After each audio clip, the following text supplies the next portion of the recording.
చేస్తే ఇండస్ట్రీ నుంచి ఇంత పెద్ద సపోర్ట్ రావడం ఎట్ట అనిపిస్తుంది? ఎందుకంటే నాగబాబు గారు, జేడీ చక్రవర్తి గారు, శేఖర్ మాస్టరు, ఇంతమంది గెటప్ సీను, బర్నీ గారు, ఇంతమంది సపోర్ట్ చేస్తూ సాంగ్ చాలా రఘు మాస్టర్ కూడా రఘు సపోర్ట్ మాస్టర్. చేశారు. సో ఎలా అనిపిస్తుంది ఇండస్ట్రీ నుంచి ఇంత పెద్ద సపోర్ట్ రావడం? చాలా చాలా హ్యాపీగా ఉందండి. బికాజ్ ఆర్కే నాగబాబు గారి దగ్గర చేస్తాను, అది వేరే విషయం. మ్మ్. జనరల్గా ఎవరైనా స్టాఫ్గా చేస్తారు, బట్ ఈయనంటే ఆయనకి చాలా అభిమానం ఎక్కువ. మ్మ్. అయితే ఈయన చెప్పారు, సార్ ఇట్లా సాంగ్ అవునా, అయితే ఆడియో లాంచ్ చేద్దాం మళ్ళీ మనం అని చెప్పేసి వెంటనే ఒప్పుకున్నారనమాట. మ్మ్. చూసి అంటే జనరల్గా ఓకే వయ్యా అన్నాను, కానీ చాలా బాగా చేసావయ్యా నువ్వు అని చెప్పి మెచ్చుకున్నారనమాట. మ్మ్. అది నాటే జోక్ అండి. నాకు కూడా చెప్పారు బాగా చేసావు అని. నాకు ఇంకేం అర్థం కాలేదు ఇంకా అసలు. మ్మ్. ఎందుకంటే మేము అందరం కష్టపడదాం, రిజల్ట్ తర్వాత ఫస్ట్ మనం ఒకటి చేద్దాం, ఏదైతే అదేంది. ఆరికే ఏముందని మాట డబ్బులు పోతాయండి పర్లేదు, మన కాన్ఫిడెన్స్ మాత్రం వదలొద్దు.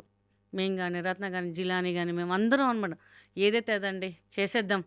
స్వరూప్ కానీ అనిత కానీ మా కెమెరామెన్ ఆయన పాపం ఆయన కూడా సపోర్ట్ చేశారు మాకు చాలా. మ్మ్.